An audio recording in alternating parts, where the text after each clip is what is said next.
الحمد لله رب العالمين والصلاة والسلام على سيد الأنبياء والمرسلين وعلى آله وأصحابه أجمعين. وقال النبي صلى الله عليه وسلم من تشبه بقوم فهو منهم أو كما قال عليه الصلاة والسلام. حضرات محترم معزز سامعین و ناظرین کرام، یہ مہینہ محرم کا مہینہ بڑی ہی اہمیت کا حامل اور بڑی ہی فضیلت کا حامل مہینہ ہے. تاریخی اعتبار سے یہ بڑا ہی اہمیت کا حامل مہینہ ہے، ایک تاریخی مہینہ ہے اور ایک انقلابی مہینہ ہے. اس مہینے میں بہت سے تاریخی واقعات پیش آئے ہیں اور بہت سی انقلابی باتیں پیش آئی ہیں، اور سب سے بڑھ کر یہ بات کہ یہ مہینہ اسلامی مہینہ ہے. اسلامی مہینے کی شروعات اسی مہینے سے ہوتی ہے، محرم کے مہینے سے شروعات ہوتی ہے، اور اس کی اہمیت کا اندازہ یہاں سے لگایا جا سکتا ہے کہ قرآن کریم نے محرم کے مہینے کو اشہر حرم میں شمار کیا ہے. یعنی جو حرمت والے 4 مہینے ہیں، ان 4 مہینوں میں ایک مہینہ محرم کا ہے. 4 اشہر حرم. تاریخ اعتبار سے اس مہینے کی اہمیت یہ ہے کہ حضرت آدم علیہ السلام کو جو تاج خلافت عطا ہوئی وہ اسی مہینے میں عطا ہوئی ہے. حضرت یونس علیہ السلام کو مچھلی کے پیٹ سے نجات ملی. مچھلی کے پیٹ سے حضرت یونس علیہ السلام کو اللہ نے بچایا، تو اسی محرم کے مہینے میں حضرت یونس علیہ السلام کو نجات ملی ہے. حضرت یعقوب علیہ السلام کی بینائی جو لوٹائی گئی ہے تو اسی مہینے میں لوٹائی گئی ہے. حضرت یوسف علیہ السلام کو جیل سے رہائی ملی تو اسی محرم کے مہینے میں ملی ہے. حضرت موسیٰ علیہ السلام کو فرعون سے نجات ملی اور حضرت موسیٰ علیہ السلام کامیاب ہوئے. فرعون دریائے نیل میں غرق ہوا تو اسی مہینے میں ہوا ہے. حضرت عیسیٰ علیہ السلام کو آسمانوں پر زندہ اٹھایا گیا تو وہ محرم کا مہینہ تھا. اخیر میں جب قیامت قائم ہوگی اور جو مہینہ ہوگا وہ محرم کا مہینہ ہوگا. تو یہ محرم کے مہینے کی تاریخی اہمیت ہے. تو پتہ یہ چلا کہ محرم کا مہینہ تاریخی اعتبار سے اور تاریخی حیثیت سے بڑی اہمیت کا حامل مہینہ ہے.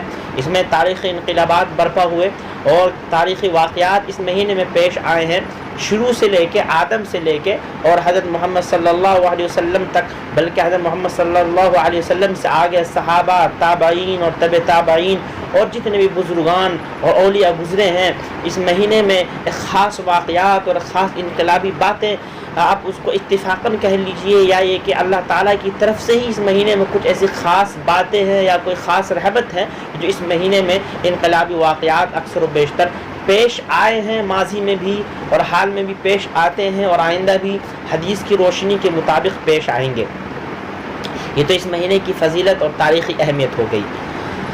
لیکن بہت سے لوگ اس مہینے کو غم کا مہینہ سمجھتے ہیں اور یوم غم بناتے ہیں، یوم نوحہ اس کو بناتے ہیں، یعنی نوحہ کرتے ہیں، خوب گرے وزاری کرتے ہیں اور غم حسین بناتے ہیں. تو یاد رکھیں، نوحہ کرنا اور حضرت حسین رضی اللہ تعالی عنہ کے نام پر غم کرنا یہ بالکل سراسر شریعت اسلامیہ کے خلاف ہے. تاریخ کے آئینے میں اگر صحیح نظریے سے اور اپنے دل کی گہرائیوں سے بغیر کسی تعصب کے، بغیر کسی نسل پرستی کے اگر دیکھا جائے تو حضرت حسین رضی اللہ تعالیٰ عنہ کا جو لوگ غم بناتے ہیں دراصل وہ شیعہ رافضی کہلاتے ہیں، اور ان کے اندر غلو ہے، ایک طبقے سے نفرت ہے اور ایک سے محبت ہے. یہ کیسا انصاف ہے؟ اگر تم کو اتنا ہی غم بنانا ہے تو حضرت حمزہ رضی اللہ تعالیٰ عنہ شہید ہوئے جو آپ صلی اللہ علیہ وسلم کے چچا ہیں، ان پر کسی نے آج تک کیوں غم نہیں بنایا؟ آپ صلی اللہ علیہ وسلم کا انتقال ہوا، اس پر غم کیوں نہیں بنایا؟ اسی طریقے سے حضرت حسین رضی اللہ تعالیٰ عنہ سے اتنی محبت کا دعویٰ کرتے ہیں حضرت حسین رضی اللہ تعالیٰ عنہ کے سوتیلے بھائی، حضرت علی رضی اللہ تعالیٰ عنہ کے بیٹے، حضرت ابو بکر ابن علی، حضرت عمر ابن علی، حضرت عثمان ابن علی، یہ تینوں بیٹے جو حضرت علی رضی اللہ تعالیٰ عنہ کے تھے اور حضرت حسین رضی اللہ تعالیٰ عنہ کے سوتیلے بھائی تھے. جس قافلے میں حضرت حسین رضی اللہ تعالیٰ عنہ شامل تھے اسی قافلے میں حضرت علی کے یہ تینوں بیٹے، حضرت حسین کے یہ تینوں بھائی بھی شامل تھے اور ان کی بھی شہادت ہوئی ہے. لیکن یہ شیعہ ان کا غم نہیں مناتے ہیں، چونکہ ان کو حضرت عمر کے نام سے، حضرت ابو بکر کے نام سے، حضرت عثمان کے نام سے چونکہ ان کو چڑ ہے اس لیے غم نہیں بناتے ہیں. حضرت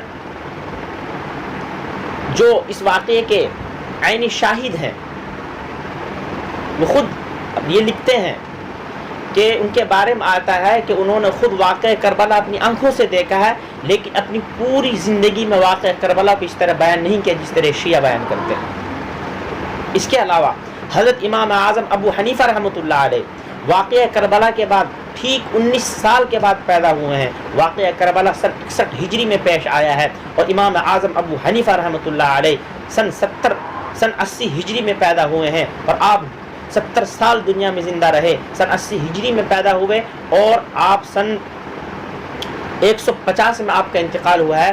آپ نے اپنی 70 سالہ زندگی میں آپ نے واقعہ کربلا کو اس طریقے سے پیش نہیں کیا جس طریقے سے شیعہ پیش کرتے ہیں، اور آپ نے نہ تو کوئی تعزیہ بنایا، اور نہ ہی آپ نے نوحہ خوانی کی، اور نہ آپ نے اس طرح غم کا اظہار کیا کہ مار پیٹ کی اور اپنے چہرے پر خوب ڈنڈے برسائے ہوں اور اپنے چہرے پر خوب ہتھکڑیاں چلائی ہوں۔ یہ کہاں کا طریقہ ہے؟ اسلامی طریقہ اور اسلامی طرز عمل نہیں ہے، بالکل یاد رکھیے۔ اور بڑا افسوس کے ساتھ کہنا پڑتا ہے کہ اہل سنت والجماعت کو ماننے والے اور جو لوگ اہل سنت والجماعت کو مانتے ہیں، ان کی اتباع کرتے ہیں، ان کی پیروی کرتے ہیں، وہ لوگ بھی اس میں شامل ہو جاتے ہیں۔ بہت سے مسلمانوں کو تو میں نے یہاں تک دیکھا ہے کہ وہ اس کو بھی ایک تہوار سمجھتے ہیں، جس طریقے سے عید اور بقرعید کو تہوار سمجھتے ہیں، اسی طریقے سے وہ اس کو بھی ایک تہوار سمجھتے ہیں۔ یاد رکھیں کہ تہوار صرف دو ہی ہیں۔ آپ صلی اللہ علیہ وسلم جب مکہ سے مدینہ ہجرت کر کے تشریف لائے تو آپ نے دیکھا کہ وہاں کے لوگ کچھ طریقہ کھیل کرتے ہیں اور تہوار بناتے ہیں۔ آپ نے ان سے پوچھا ما ھذان الیومان، یہ دو دن کیا ہے؟ تو کہنے لگے کننا نلعب فیھا یا رسول اللہ، کیا رسول اللہ ہم ان دو دنوں میں کھیل کرتے ہیں اور تماشا کرتے ہیں اور موج مستی کرتے ہیں اور رنگ رلیاں بناتے ہیں، یہی ہمارا تہوار ہے۔ آپ صلی اللہ علیہ وسلم نے جب یہ سنا تو آپ نے کہا قد ابدلکم اللہ بہما خیرا منہا یوم الاضحیٰ و یوم الفطر، کہ اب اللہ تعالیٰ نے ان دو دنوں کو 2 دنوں سے بدل دیا ہے جو کہ ان سے بہتر دن ہے، اور وہ عید الفطر کا دن ہے اور وہ عید الاضحیٰ کا دن ہے۔ تو اللہ تعالیٰ نے مسلمانوں کو صرف 2 تہوار عطا کیے ہیں۔ اگر کوئی شخص، کوئی مسلمان اسلام کے نام پر کوئی تیسرا تہوار اسلام کے اندر داخل کرے تو یاد رکھیں یہ بدعت ہے اور سراسر اسلامی شریعت کے یہ بات خلاف ہے۔ اس لیے ہمیں یوم غم نہیں بنانا چاہیے، ٹھیک ہے۔ حضرت حسین رضی اللہ تعالیٰ عنہ کی شہادت کا چونکہ اس مہینے میں واقعہ ہے، اور حضرت حسین رضی اللہ تعالیٰ عنہ آپ صلی اللہ علیہ وسلم کے نواسے ہیں، جتنی محبت ہمیں ہے، جتنی محبت ہمیں آپ صلی اللہ علیہ وسلم سے ہے، اتنی محبت ہمیں آپ صلی اللہ علیہ وسلم کے پورے خاندان سے ہے، اور رکھنی بھی چاہیے، چونکہ آپ صلی اللہ علیہ وسلم کے ارشاد ہے جو میرے خاندان سے، میرے اہل و عیال سے بغض رکھے وہ مجھ سے بغض رکھتا ہے۔ اس لیے اس مہینے کو غم کا مہینہ نہ سمجھیں، بلکہ یہ مہینہ عبادت کا مہینہ ہے۔ حضرت حسین رضی اللہ تعالیٰ عنہ کی شہادت جو ہوئی، اور آپ ان کے لیے دعائے مغفرت کریں، صحابہ کے لیے جو دعائے مغفرت کریں، تمام انبیاء، تابعین، تابعین سب کے لیے دعائے مغفرت کریں۔ اللہ تعالی ہم سب کو ان سب باتوں پر عمل کرنے کی توفیق عطا فرمائے۔